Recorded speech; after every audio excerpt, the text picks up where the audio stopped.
Alright everyone, welcome back. I'm gonna test these audio levels real quick. Yeah, it looks pretty good. Let me see if I lean into it. Alright. So, if anyone's curious, before I start, I'm listening to American McGee's Alice OST official soundtrack. American McGee's Alice is one of my favorite games of all time. Extremely healthy memories of playing that game in high school with a bunch of friends.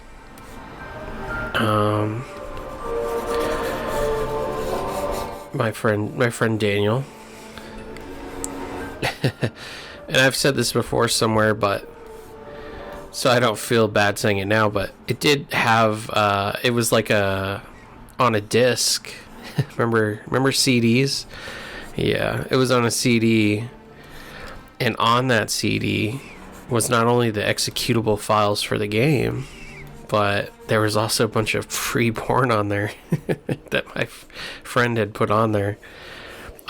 So contrary to popular belief, when I tell people that I don't like American McGee's Alice just because it introduced me to the concept of free porn, no, that's not true.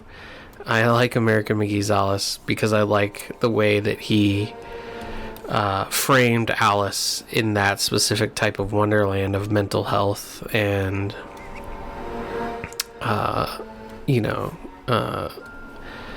the fantastic artwork in it. Maybe I'll flash something here for everyone to look at just the map screen of the fantastic artwork of it. But anyway, today's video very much a stab in the heart of the truth about just how the world works, and in my beliefs of just people in general always having the answers. Everyone always thinks they have the answer to all of life's problems. If you do this, you'll be happy. If you do this, you'll be successful. If you do this, if you do that.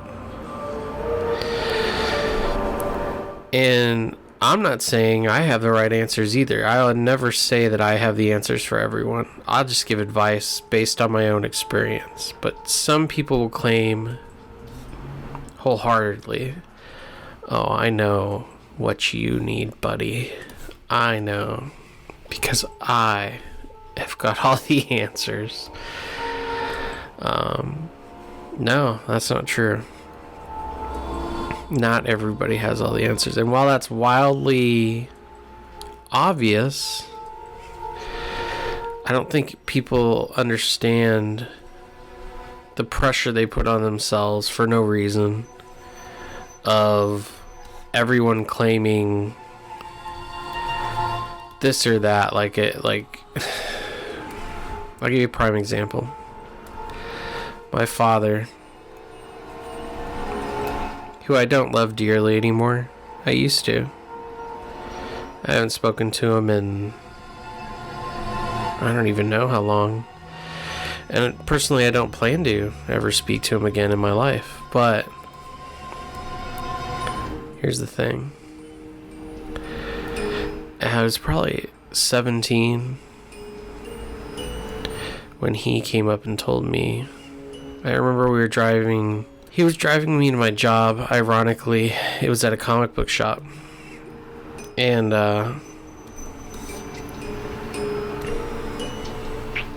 sorry, I'm getting a text. And, he was telling me, he's like, you need to figure out what you want to do with your life.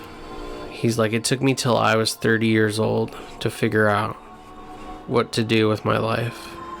And I was thinking in my head, you're an electrician. And you hate your job. What do you mean, figure out? You figured it out. And he kept telling me, he's like, if you put in a couple years of hard work at a job, you'll see results. And I'm thinking in my head, like, results of what? So I asked him, like, results, what does that mean? He's like, well, you'll have, like, a car and a house and, you know, whatever the fuck. And I'm thinking in my head, but I don't want a car, or I don't want a house. I wanted a car, and in fact, that's a whole nother story, but he never got me a car. Even though his own father had bought him 2 or 3 cars when he was growing up. It was like a family tradition. And all my cousins had cars, everyone had fucking cars. My dad didn't feel that obligated to follow in that tradition. And this was right around the time where, like, he really kind of gave up on having any sort of relationship with me. Like, he just turned a cold shoulder, and nobody knows why. Even my mom sensed it, and she's like, I don't get it. I don't know why. But here's the thing about, you know, not everyone has the answers. So he's telling me that, and he's like, you know, I figured it out by the time I was 30 what I wanted to do with my life. And I'm thinking, okay, so I have till I'm 30, otherwise I'm as bad or worse off than you. And he was like, so what do you want to do? Mind you, this is like a 15-minute car ride. He's driving me to, not even all the way to work. He would never drive me all the way to work. He would drop me off a mile from my work for no reason. He would just make me walk the rest of the way. And I'm like, you have a car, let's go. He's like, no, you can walk the rest of the way. I gotta go to work.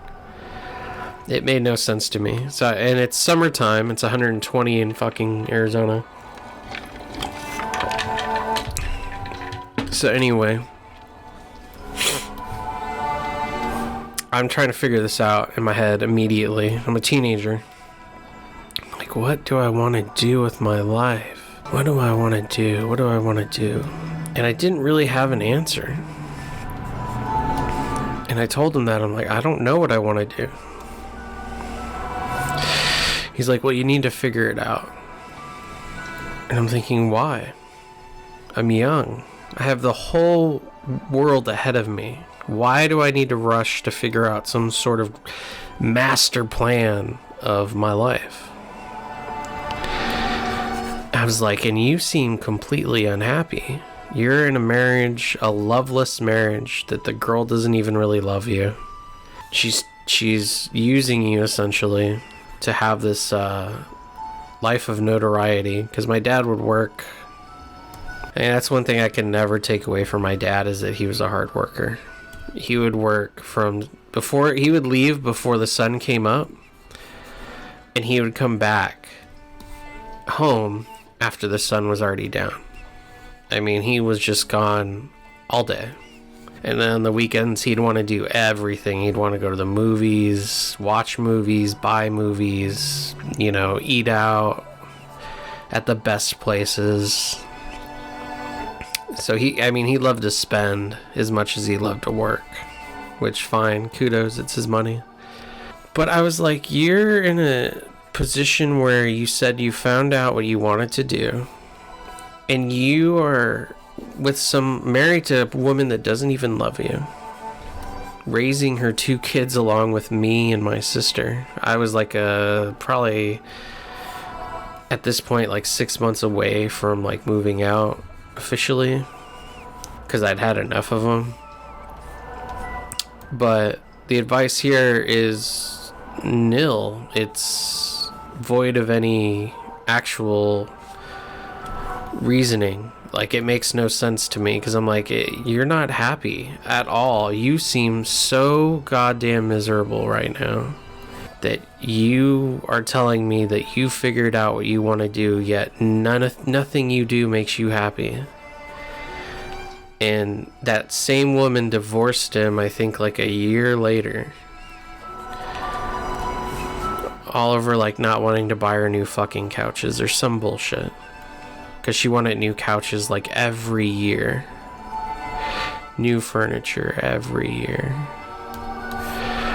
And it's like, what is this? What is this advice that you just told me that wasn't true? That, you don't have the answers, clearly. So I kind of took away from that, okay, I have till 30 to figure out, apparently, what I want to do with my life. Till age 30. And for whatever reason, that stuck with me. It stuck in my head for for years, till I turned 30. And when I was turning 30, I was living with a woman.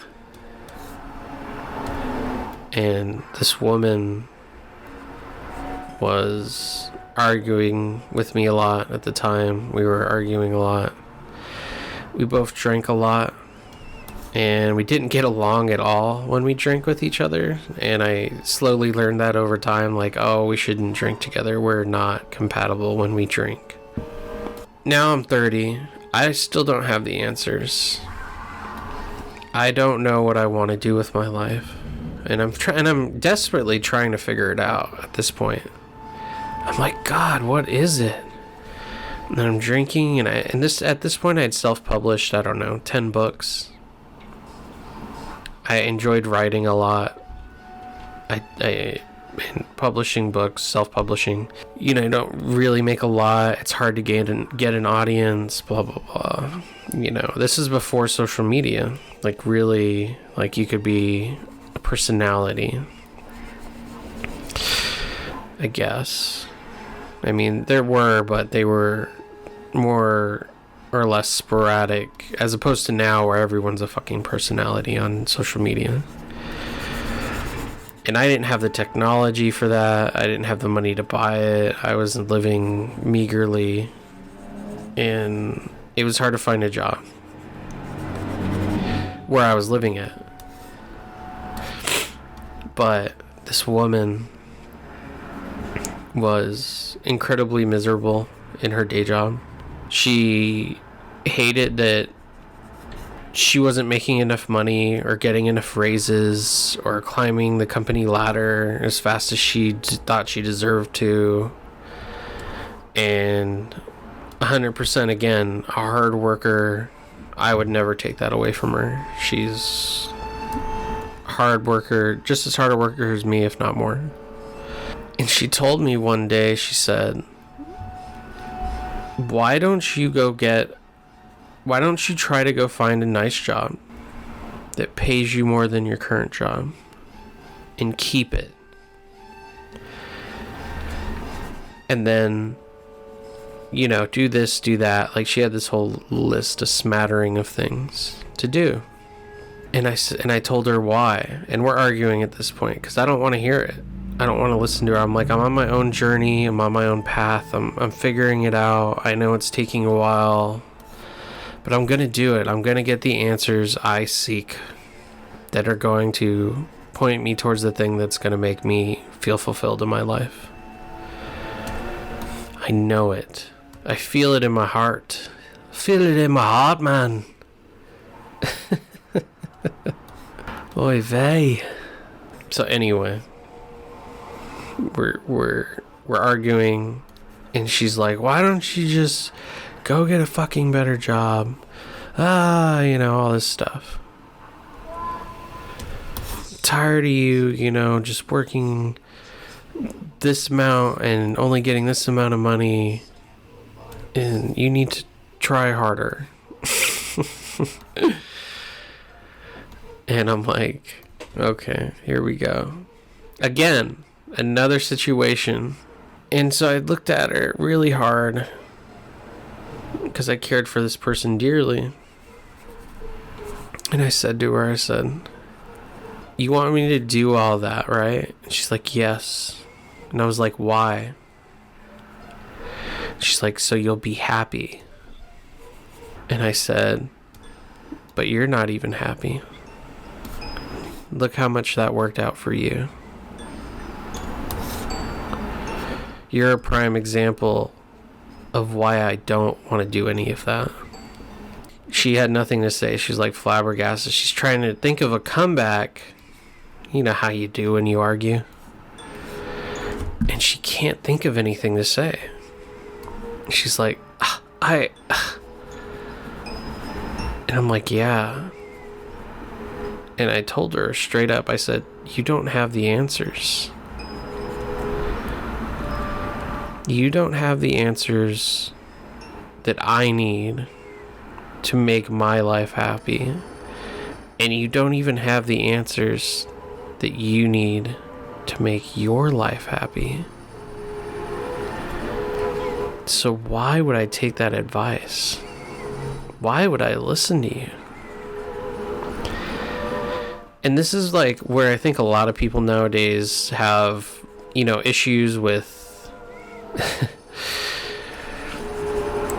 reading online when somebody posts a comment and then all of a sudden someone's trying to argue with you about something like you didn't even say, and you're like, what the fuck is going on?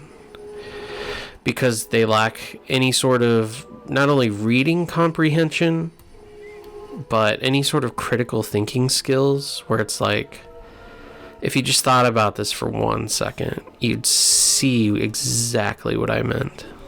And humans are a meticulously feelings-based life form. We do things based on our feelings, not like any sort of practical, logic or judgment. I mean, sometimes, like, of course we're like trying to be logical and thoughtful and thinking and blah blah blah, but sometimes we let our emotions get the better of us, especially when we're arguing with people or trying to prove a point, and that's the thing, is we're all on our own life's journey. And every time somebody tries to tell you to do something,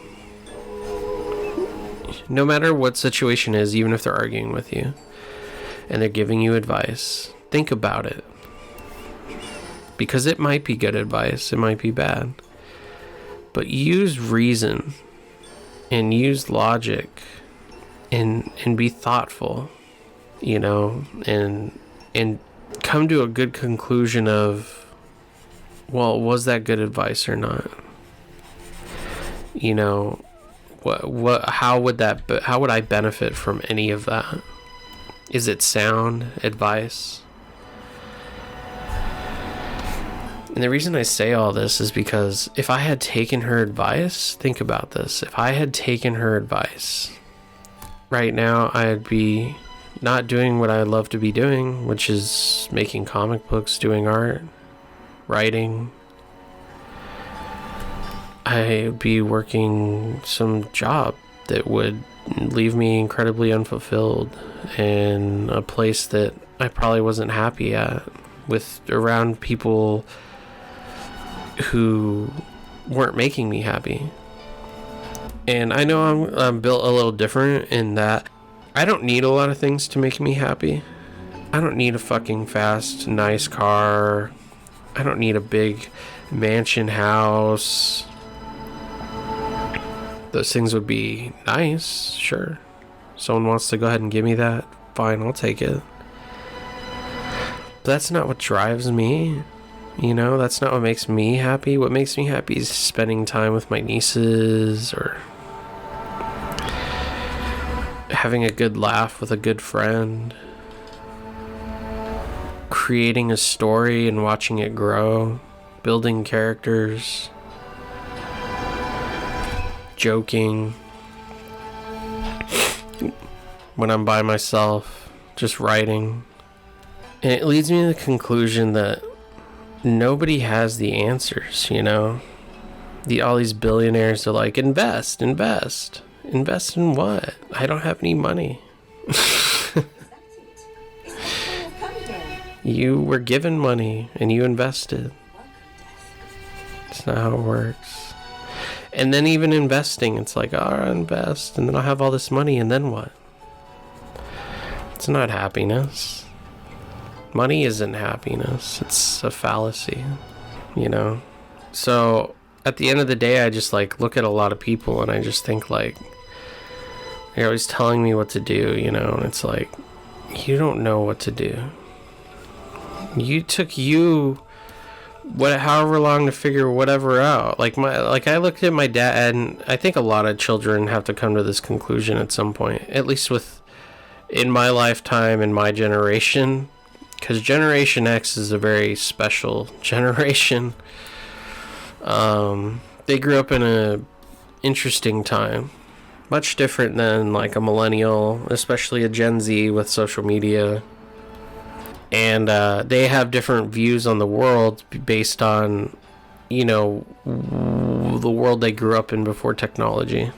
And millennials have different views based on the fact that we grew up with technology. And Gen Z grew up only in technology. They only know technology. That's why they're always on their phones.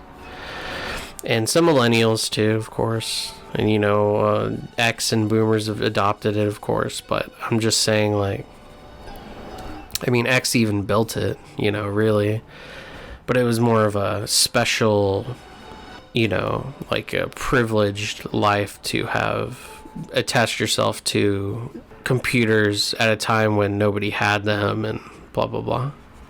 But I just think about it all the time, how if I had taken the advice of anyone in my life, and I hadn't thought critically about it and how I benefited from it and how I did or I wouldn't have benefited from it, I would probably be somewhere doing something I was not meant to be doing.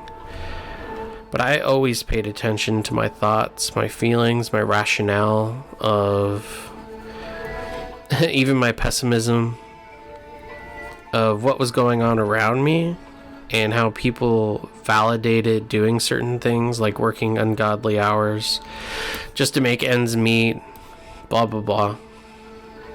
I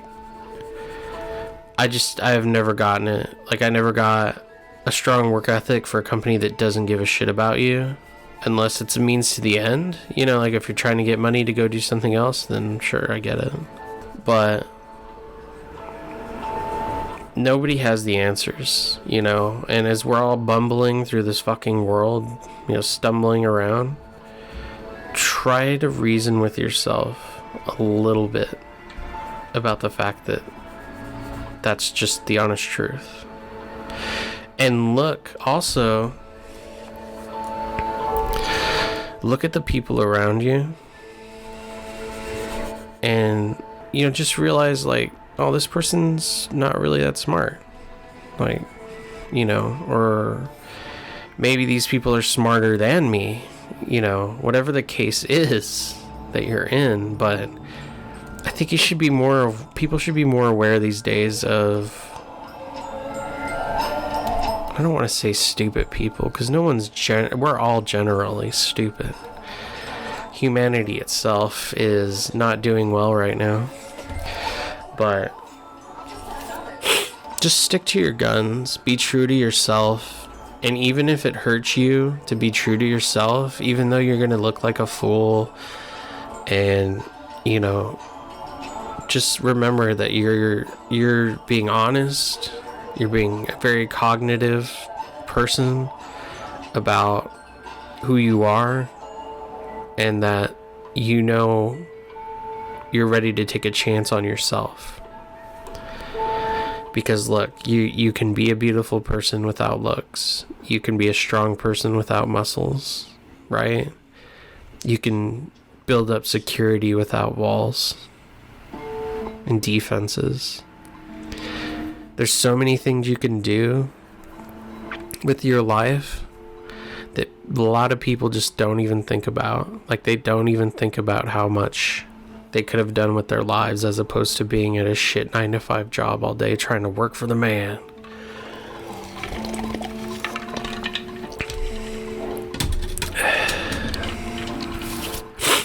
But you have to be willing to fall on your face too to do all that. You have to be willing to fail and work harder than other people are going to be working. If you're not working harder, I'll put it this way. If I'm drawing and you're drawing and I draw 2 hours longer than you, then you're not working harder than me, right? And it's the thing you're passionate about, then are you really passionate about it? find the answers in yourself. You know, you want to be a writer, you tell yourself that, but are you fucking sitting down every day writing? Are you in your lunch breaks at work reading? Because the only way you get better at writing is reading. Anyone will tell you that. Any writer ever will tell you that.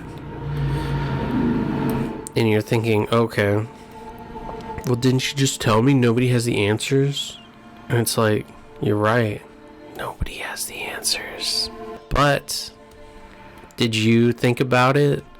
Did you say to yourself, oh, that's right. That's actually a good idea. Does that make sense to me? Because it makes sense to me. I mean, how could you possibly even comprehend good writing if you don't read it? So again, it's one of those, you know, take the advice, don't take the advice. And people are like, well, that's all you're saying is just take advice if I feel it's good enough for me. No, that's not what I'm saying at all. And so here's the thing. I've told you all of this. You know, this is something I felt I had to learn, that not every piece of advice, you know, is going to work for me. And if I take every piece of advice and I take every single shred of that advice, then it's not going to work for me. You know, or it might work for me, blah, blah, blah. But here's a piece of advice that I will give you that I think anyone can enjoy and get something off of. And what is that advice, Mr. Stefan JD? Tell us what it is. I will. I'll tell you, I promise. Tell us now. Do it now. Having the first Resident Evil movie flashbacks. Do it now. What's the advice, since you're so smart? I'm not really that smart. Well, then tell us your advice. We'll see. My advice is that don't compare yourself to other people. And you're like, well, duh. We learned that in kindergarten. Duh. Yes, I know you learned it in kindergarten, but you need a little refresher course on what that means. So I read Barry Windsor Smith's Monsters this week at work, because I get to read books while I'm at work doing my thing. It's a pretty chill job. Mind you, it took a long time to find this job, and I love it. But if you compare yourself to others, it can suppress what you're doing now or oppress your feelings about what you're doing now. An example is, okay, so Barry Windsor Smith's Monsters, right? I'm at work reading it. It's a mess of a book. Like, if you look at the art, there are so many fucking lines, unnecessary lines in the art. And I'll put like a picture here and I'll show you examples while I'm talking about this. And as I was reading it, when I cracked it open, I started reading it. I'm like, there's so many fucking unnecessary lines. And he never really did this beforehand, like when he's working on Wolverine and blah, blah, blah, all the shit that Barry Windsor Smith has worked on.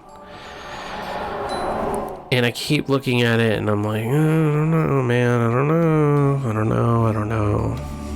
know if I can get into this. And I start to dissect it and I'm looking at it, and then after a while I'm like, you know what? I get it now.